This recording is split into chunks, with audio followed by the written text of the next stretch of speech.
makan sarapan gitu, makan siang lah gitu, nasi jatuh-jatuh, terus minum air putih tumpah-tumpah gitu, terus mulutnya agak geser ke kanan, kiri apa kanan ya mas? Kiri. Ke kiri ya? Ke kiri, mata juga kedipnya cuma sebelah.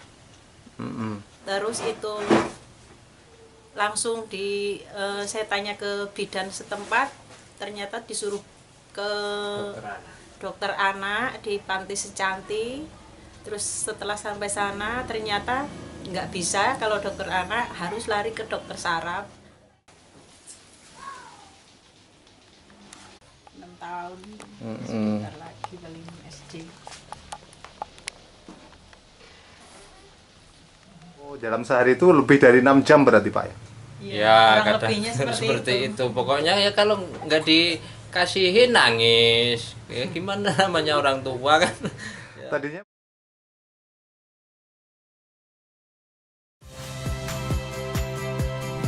Saya Agin Fridianto.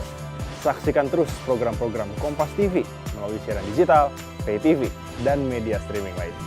Kompas TV, independen, terpercaya.